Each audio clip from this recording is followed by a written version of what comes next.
Gochujang mac and cheese. If you have never worked with gochujang before, you have to try it. It is a fermented Korean chili paste that will elevate any dish. Follow along. This dish comes together in 20 minutes and will be a staple on your table. This is stringy, cheesy, and a little bit spicy from that gochujang. It's a Korean chili paste. It's fermented Korean chili paste. It is umami, it is spicy, it is salty.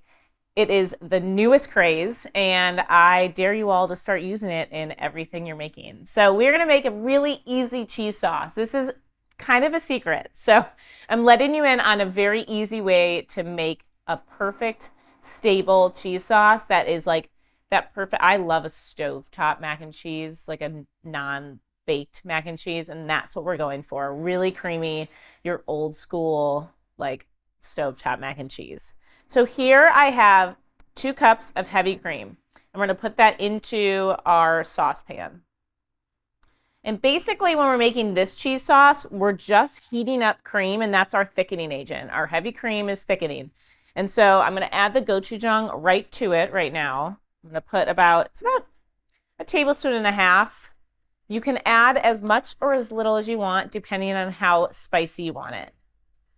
So I'm just gonna whisk that into our pan, and we're gonna let this just get to a simmer. It's just gonna heat up. And we're gonna let it rock and roll until we put our cheeses in. So let's move on to the good stuff. We've got 3 cheeses here for our mac and cheese. I have some good old processed American cheese. Like this is really a secret when you're making an ooey gooey cheese sauce, because it already has the stabilizers in it. So your cheese sauce is not going to separate. It's not going to get grainy. This keeps your cheese sauce smooth and silky and delicious, even if you have to reheat it. So always put a little bit of this in your cheese sauce. A little secret for you. And then I have 2 other great flavorful and good melting cheeses. This is a cheddar Gruyere mixture. So it's gonna have a little nuttiness, but also a little sharpness. And then this is just a good old Monterey Jack cheese. Great melting, very smooth. These 2 together paired with that American cheese are just gonna be a recipe made in heaven. And I'm gonna grate these up. So this is 6 ounces of cheese. I'm gonna grate it up. So I'm gonna get about a cup out of this. For 2 cups of cream that's what I put in there. I'm gonna want about 3 to 4 cups of cheese total.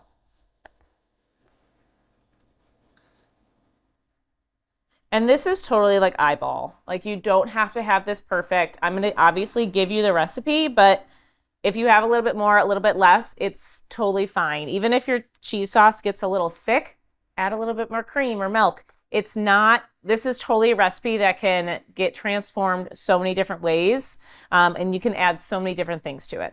So I'm gonna let this one go in there. That was about a cup of that cheese. Then we're gonna do our Monterey Jack.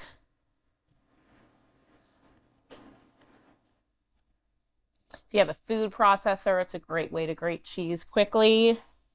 I usually do that if I'm doing like something that really in bulk. Like if I was making this for like 100 people, I obviously would, but a little arm workout never hurt anybody.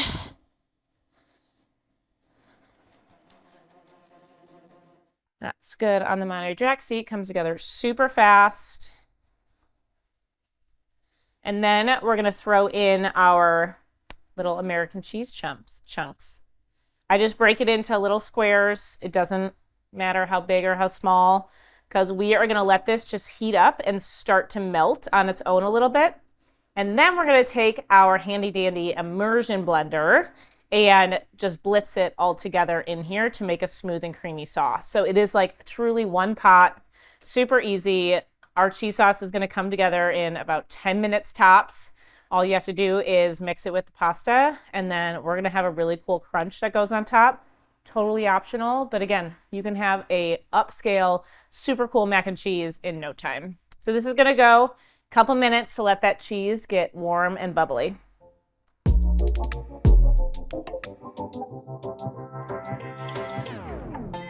I am pulling our cheese off of our hot plate. The cheese has gotten nice and warm and starting to melt. It is not completely melted yet, and that is what this tool is for. This is an immersion blender. It is one of my favorite kitchen tools when I'm either making this cheese sauce or making soups or just doing anything right on the stove. If I need a blender, instead of transferring it to the blender and transferring it back to a pot, this little tool is so handy. So I love it. So all we have to do is we got our cheese sauce in here, and I'm going to take our immersion blender and put it in, and we're just going to let it mix everything together.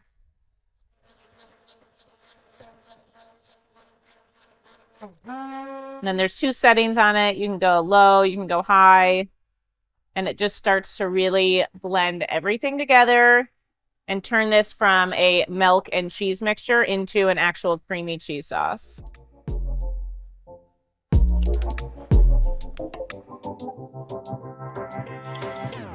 Talk about liquid gold.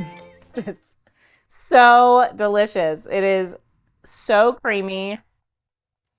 You can see the little flecks of gochujang mixed within, so you're getting like a really beautiful color since we used a mixture of both yellow and white cheeses and then that red gochujang paste. It is so good, and it's just like the perfect consistency when this goes with our pasta. Like, I mean, we are going to top it with something, but you don't even need to. It's going to be really hard to not eat it straight from the pan. We are going to make the crispy topping for our gochujang mac and cheese. Again, not necessary, but there is nothing like going into a creamy mac and cheese and then having that crunchy bite on top. So if you have the ingredients on hand, I totally recommend going for it. We're going to spice this one up a little bit and add some coconut flakes in as well. So I have some panko breadcrumbs and some coconut flakes, and we're going to just mix that up together. And it's going to add just like a different kind of, again, like nuttiness to the top of it a little. This is unsweetened, so it's not sweet, but you're going to taste that coconut just a little bit. And then to stay on the heat theme, I'm going to add just a little bit of cayenne pepper and some red pepper flakes in. So we're just like getting all the spice, doubling down. I'd like always say, if you're going to go for it, you might as well go for it. Plus all the milk, that's like a little secret. So if something's too spicy, all the dairy is going to really tone that heat down. So while we're adding so many spicy ingredients into this, it's not going to eat super spicy. It's going to just feel really well-rounded. You're going to get like, ooh, that's hot. And then it's going to calm down immediately. So feel free to up it a notch or 2 above what you normally would. So that's all it is. And now we're going to assemble our mac and cheese, and we'll be ready to eat. I have some cooked pasta. I cook it al dente, so you want it to still have that little bit of a bite left, because we're still going to mix it with the cheese sauce and pop it in the oven quick to just brown up the topping, so you don't want it too overdone. So I just put that right into a cast iron skillet. You can do any sort of like baking pan, whatever you want. And then I'm going to take my cheese sauce and dump it right over top. Like, don't be shy. We're going to mix that all together. You want it to be like double the amount of cheese for the amount of pasta. Like, this should be super, super cheesy, because again, that pasta, since it's not all the way cooked, is going to start to absorb that cheese into it. And it's, believe me, this is, I could add more cheese if I really wanted to, but we won't be too gluttonous on this one. So that looks perfect. And now I'm going to take my topping. We're just going to put it right over. And then I'm going to drizzle it with a touch of oil just so we get a nice golden brown. And then I top it, put it in the broiler. And you want to, as I hit that.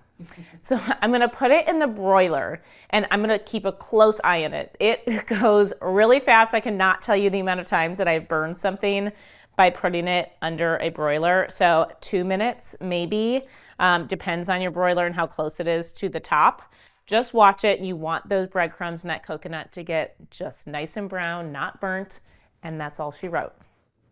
Well, this deliciousness just popped out of the oven. So this is exactly what you want it to be, like I got some darker spots and the rest is like nice and golden brown. It's starting to bubble.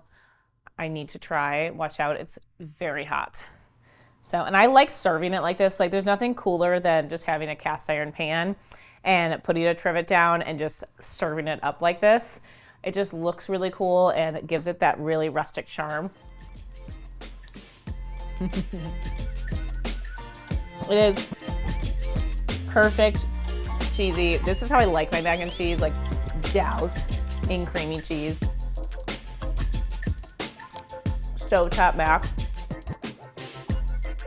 It is the best. And this is the easiest way to make cheese sauce. You saw it happen. It came together in no time.